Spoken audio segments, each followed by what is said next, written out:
पिछले वीडियो में हमने यहाँ तक पढ़ा था, वीडियो नंबर सेकेंड में क्लास 9th के चैप्टर नंबर 2 पॉलिटी का वीडियो नंबर सेकेंड में हमने यहाँ तक पढ़ा था, और ये है थर्ड वीडियो और ये पिछले वीडियो का कंटिन्यूएशन है। तो इस वीडियो को देखने से पहले आप पिछला वीडियो जरूर देख लें। तो हम शुरुआत करते हैं। तो हम डेमोक्रेसी के डेफिनेशन और उसके फीचर्स को देख रहे थे। तो देखिए यहाँ पर एक चौथा फीचर है हमारा, वो है rule of law and respect of rights. तो यहाँ पर हम एग्जांपल देख रहे हैं जिम्बाब्वे का। Zimbabwe attend independence from white minority rule in 1980। Zimbabwe को व्हाइट माइनॉरिटी रूल से आज़ादी मिली 1980 में, 1980 में। उसके बाद कंट्री को रूल किया जा रहा है एक पार्टी द्वारा जिसका नाम है ZANU PF, ZANU PF। और ये वही पार्टी है जिसने फ्रीडम स्ट्रगल को लीड किया था, जैसे कि इंडिया में कांग्रेस ने लीड किया था फ्रीडम स्ट्रगल को, और बाद में वो इलेक्शन में चुनाव लड़ने आ गई। लेकिन जिम्बाब्वे में वैसा नहीं था। जिम्बाब्वे में जो पार्टी थी ZANU PF, वो इस जिम्बाब्वे को रूल करने लगी। उसका जो लीडर था रॉबर्ट मुगाबे, वो कंट्री को रूल कर रहा है जब से वो कंट्री आज़ाद हुआ है।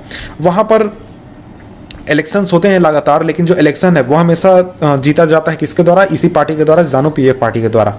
और इसके बाद जो प्रेसिडेंट मुगाबे है वो पॉपुलर है, लेकिन वो चुनाव में अनफेयर प्रैक्टिसेस को यूज़ करता है चुनाव जीतने के लिए।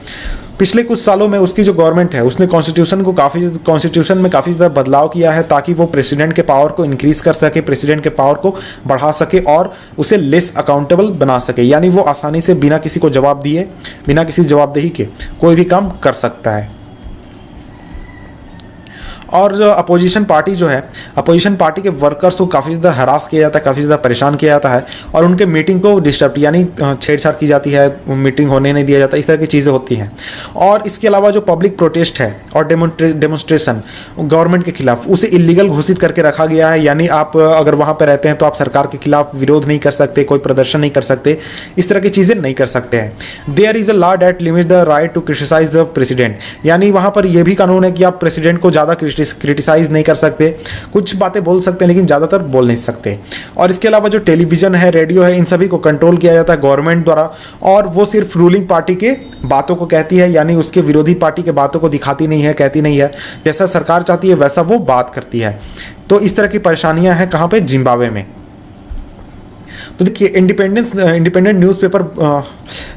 न्यूज़पेपर हैं वो अवेलेबल हैं, लेकिन उन जर्नलिस्ट को गवर्नमेंट जो है वो परेशान करती है, हरास करती है, जो कि सरकार के खिलाफ बातें करते हैं या फिर सरकार के खिलाफ जाने की कोशिश करते हैं। और वहाँ की जो सरकार है उसने कोर्ट के जजमेंट को भी काफ़ी ज़्यादा इग्नोर किया है, बहुत सारे जजमेंट को। और इसके अलावा सरकार ने जजेस को भी प्रेशराइज किया है ताकि वो सरकार के समर्थन में ही फैसले दें। The example of Zimbabwe shows that popular approval of the rulers is necessary in a democracy but it is not sufficient. तो देखिए ये एग्जाम्पल, जिम्बाब्वे का एग्जाम्पल ये बताता है कि किसी भी रूलर का जो पॉपुलरिज्म है, यानी वो कितना पॉपुलर है, ये एक तरह का अच्छी चीज़ है, लेकिन ये काफ़ी नहीं है। जो पॉपुलर गवर्नमेंट्स होती है वो अनडेमोक्रेटिक हो सकती हैं। पॉपुलर लीडर्स जो होते हैं वो ऑटोक्रेटिक हो सकते हैं। If you wish to assess a democracy, अगर हम डेमोक्रेसी को एसेस करना चाहते हैं तो हमें ये बहुत इंपॉर्टेंट हो जाता है कि हम इलेक्शन के ऊपर ध्यान दें कि इलेक्शन किस तरह से हो रहा है। But it is equally important to look before and after the elections. यानी कि इलेक्शन के बाद और इलेक्शंस के तरीके को संभाल कर रखना ये भी एक तरह का इक्वली इंपॉर्टेंट हो जाता है। यानी डेमोक्रेसी के ऊपर इलेक्शन के बाद क्या हो रहा है, पहले क्या हो रहा है, इन सभी चीज़ों पर भी ध्यान देना जरूरी हो जाता है। There should be sufficient room for normal political activity including political opposition and in period before elections. तो देखिए यहाँ पर सफिशिएंट स्पेस होना चाहिए लोगों के लिए ताकि वो पॉलिटिकल एक्टिविटीज़ कर सकें, सरकार का विरोध कर सकें, अपोजिशन कर सकें इलेक्शंस के कुछ समय पहले या फिर इलेक्शंस के बाद, इस तरह के समय में जहां जिस समय की इलेक्शंस नहीं हो रहे हैं और कोई भी एक पार्टी है जो कि सत्ता में मौजूद है। Election this requires that the state should respect some basic right of the citizen. इसके लिए ज़रूरी है कि सरकार जो है, यानी कि जो देश है या फिर कोई भी सरकार, वो सिटीजन्स के बेसिक राइट्स को रिस्पेक्ट करे। They should be free to think.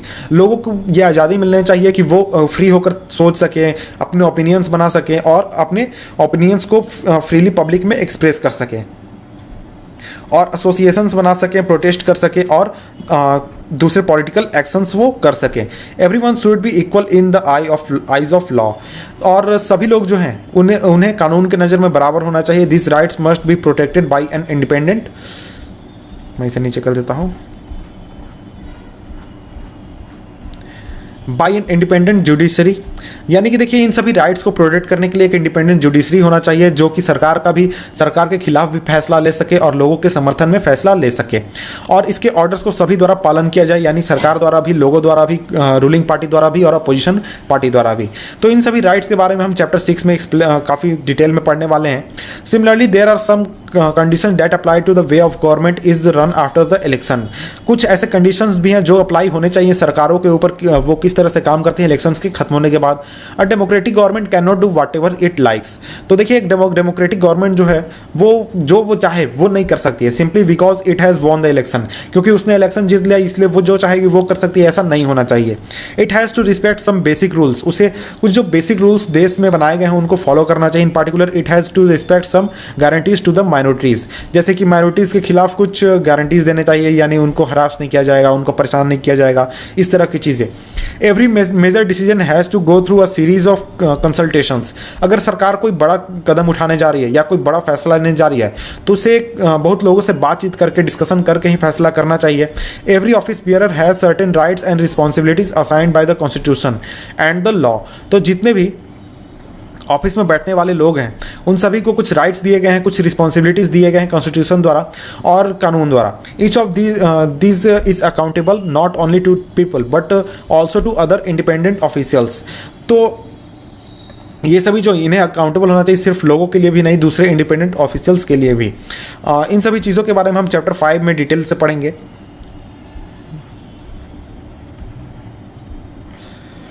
Both this aspect give us the fourth and final feature of democracy. हमें डेमोक्रेसी का फोर्थ एंड फाइनल फीचर यहाँ पर समझ में आता है और वो है democratic government rules within limit set by constitutional law and citizens rights. तो देखिए डेमोक्रेटिक गवर्नमेंट जो होती है वो हमेशा रूल करती है अपने लिमिट में, जो कि सेट किए गए हैं कॉन्स्टिट्यूशन द्वारा और सिटीजन्स के लॉ द्वारा। यानी वो सिटीजन्स के राइट्स में से छेड़छाड़ नहीं करेगी, उन्हें किसी तरह का हरास नहीं करेगी, किसी तरह से परेशान नहीं करेगी। तो आइए इन सभी चीज़ों के एक समरी को हम देख लेते हैं। Let us sum up the discussion so far. We have started with simple definition. Simple definition के साथ हमने शुरुआत की थी जिसमें हमने देखा था democracy is a form of government in which the rulers are elected by the people. और हमने बाद में पाया कि ये डेफिनेशन उतना काफ़ी नहीं है जब तक हम इसको अच्छी तरह से एक्सप्लेन ना करें उसके कीवर्ड्स को। और यहाँ पर हमने काफ़ी ज़्यादा एग्जाम्पल्स को देखा इन सभी फीचर्स को एक्सप्लेन करने के लिए। तो अगर हम बात करें तो डेमोक्रेसी एक तरह का फॉर्म, गवर्नमेंट का फॉर्म है जिसमें कि जो रूलर्स होते हैं वो जो रूलर्स इलेक्ट किए गए हैं लोगों द्वारा, उनके द्वारा ही मेजर डिसीजंस लेने चाहिए किसी भी देश के लिए। फॉर एग्जांपल अगर इंडिया में लोग अगर इलेक्ट करते हैं किसी भी सरकार को तो वो सरकार ये सभी फैसले ले कि उसे क्या करना है, ना कि कोई अमेरिका की गवर्नमेंट या फिर रशिया की गवर्नमेंट या फिर कहीं और की government. Elections offer a choice and fair opportunity to the people of change the current rulers.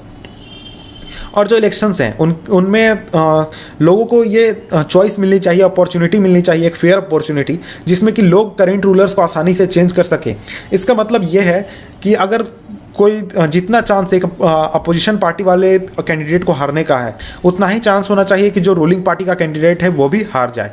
और this choice and opportunity is available to all of the people on the equal basis. और जितने भी लोग हैं एक देश में रहने वाले उन सभी को ये चॉइस और अपॉर्चुनिटी मिलना चाहिए कि वो वोट दे सकें और इन सभी चीज़ों को में पार्टिसिपेट कर सकें इक्वल बेसिस के ऊपर।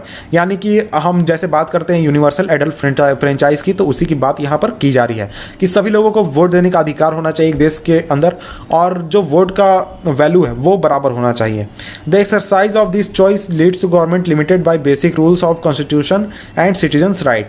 तो देखिए गवर्नमेंट जो बनी, अगर गवर्नमेंट कोई बनती है इलेक्शन के बाद तो उस गवर्नमेंट को काम करना चाहिए जो कि कॉन्स्टिट्यूशन के द्वारा नियम कानून तय किए गए हैं या फिर सिटीजन्स के जो राइट हैं उन सभी से छेड़छाड़ ना करते हुए उसके लिमिट के अंदर में अगर काम करे तो ये अच्छी बात है। और इसी तरीके से एक डेमोक्रेटिक गवर्नमेंट काम भी करती है। और इसके बाद हमारा टॉपिक नंबर है टॉपिक नंबर 2.3। तो इस टॉपिक को हम पढ़ने वाले हैं नेक्स्ट वीडियो में। तो मिलते हैं आपसे नेक्स्ट वीडियो में जिसमें हम पढ़ेंगे वाई डेमोक्रेसी।